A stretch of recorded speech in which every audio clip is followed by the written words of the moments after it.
জাতীয় বিশ্ববিদ্যালয়ের অধীনে 2024 সালের ডিগ্রি দ্বিতীয় বর্ষের পরীক্ষা আগামী 20 এপ্রিল থেকে শুরু হবে বাংলা জাতীয় ভাষার মধ্য দিয়ে। বাংলা জাতীয় ভাষার শর্ট সাজেশন দেওয়া হচ্ছে। এটার ধারাবাহিকতায় আজকের ভিডিওতে আমি গল্প অংশের শর্ট সাজেশনটা শেয়ার করব এবং বুঝিয়ে দিব আপনাদেরকে কোন গল্পগুলো পরীক্ষার জন্য অধিক গুরুত্বপূর্ণ, বিশেষ করে খ এবং গ বিভাগের জন্য। তাছাড়া ক বিভাগের সাজেশনও থাকবে। তো চলুন শুরু করা যাক। আপনারা দেখতে পাচ্ছেন যে ক বিভাগের এখানে প্রথমেই উল্লেখ করা হয়েছে যে কোন কোন গল্প থেকে আপনার পড়া লাগবে। প্রথমত এক রাত্রি, এই গল্পটা পরীক্ষার জন্য একটু ভালোই গুরুত্বপূর্ণ, মানে সবচেয়ে বেশি গুরুত্বপূর্ণ তেমন বলছি না, মোটামুটি গুরুত্বপূর্ণ। এখানে 3টা প্রশ্ন দেওয়া হয়েছে। পুঁই মাচা গল্পটা কিন্তু আবার অধিক গুরুত্বপূর্ণ ক বিভাগের জন্য, এজন্য এখানে প্রশ্ন সংখ্যা 4টা ভালো করে পড়বেন। হুজুর কেবলা এটা খুব বেশি গুরুত্বপূর্ণ না, 2টা প্রশ্ন দেওয়া হয়েছে। প্রাগৈতিহাসিক এটা কিন্তু খুব গুরুত্বপূর্ণ আপনার ক বিভাগের জন্য, যার জন্য এখানে প্রশ্ন সংখ্যা হচ্ছে টোটাল 5টা ক বিভাগে। এবার নয়নচারা গল্পটা খুব বেশি গুরুত্বপূর্ণ না, তারপর 3টা প্রশ্ন দেওয়া হয়েছে। পথ জানা নাই গুরুত্বপূর্ণ একটা গল্প, এখান থেকে 4টা প্রশ্ন।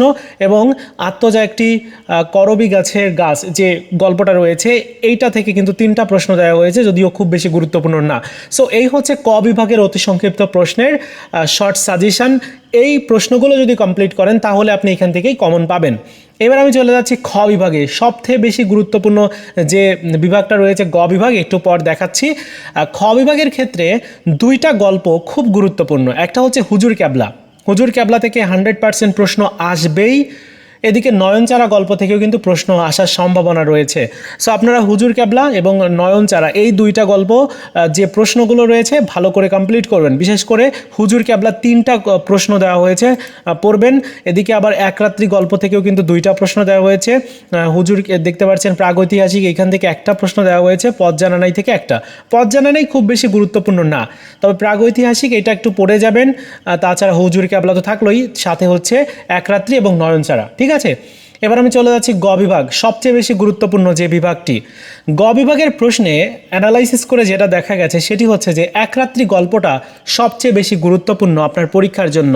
তার চেয়ে বেশি গুরুত্বপূর্ণ হচ্ছে আত্মজা ও একটি করবি গাছ। এই যে গল্পটা রয়েছে, এই গল্প থেকে প্রশ্ন আসার সম্ভাবনা কিন্তু 100% রয়েছে। বিশেষ করে ছোট গল্প কাকে বলে, এই যে প্রশ্নটা রয়েছে এটা কিন্তু অধিক গুরুত্বপূর্ণ পরীক্ষার জন্য। এদিকে এক রাত্রি গল্পের যে গল্প থেকেও কিন্তু প্রশ্ন আসার সম্ভাবনা রয়েছে। পুঁই মাচা গল্পের খেন্তির যে চরিত্র, এইটা কিন্তু একটু ভালো করে পড়ে যেতে হবে। এই প্রশ্নটা আসার সম্ভাবনা রয়েছে, কারণ পুঁই মাচা গল্প থেকে খুব বেশি প্রশ্ন করা হয়নি। এদিকে হুজুর ক্যাবলা থেকে প্রশ্ন আসার সম্ভাবনা কম, তারপরও একটু পীর সাহেবের চরিত্র সম্পর্কে একটু পড়ে যাবেন আপনারা। প্রাগৈতিহাসিক এইটাও কিন্তু গুরুত্বপূর্ণ একটা যে গল্প। ঠিক আছে, তো 3টা গল্প খুবই গুরুত্বপূর্ণ। একটা হচ্ছে আত্মজা ও একটি করবি গাছ, তারপর এক রাত্রি এবং প্রাগৈতিহাসিক। এই 3টা গল্প ভালো করে পড়বেন। সো এই হচ্ছে গল্পে অংশের শর্ট সাজেশন, যেটা আপনাদের সাথে শেয়ার করা হলো। সর্বশেষ থাকলো হচ্ছে আপনাদের ব্যাকরণ অংশ, যেটা আমি আগামীকাল আপলোড করব। পাশাপাশি যে দেখতে পাচ্ছেন যে আপনার অন্যান্য সাবজেক্টের শর্ট সাজেশনগুলো আপলোড করা হবে। আপনারা অলরেডি কিন্তু শর্ট সাজেশনগুলো পেতে শুরু করেছেন। সো বাংলা অংশের শর্ট সাজেশন দেওয়ার পরেই আমি সবগুলো সাবজেক্টের সাজেশনগুলোই নিয়ে আসবো, শর্ট সাজেশনগুলো।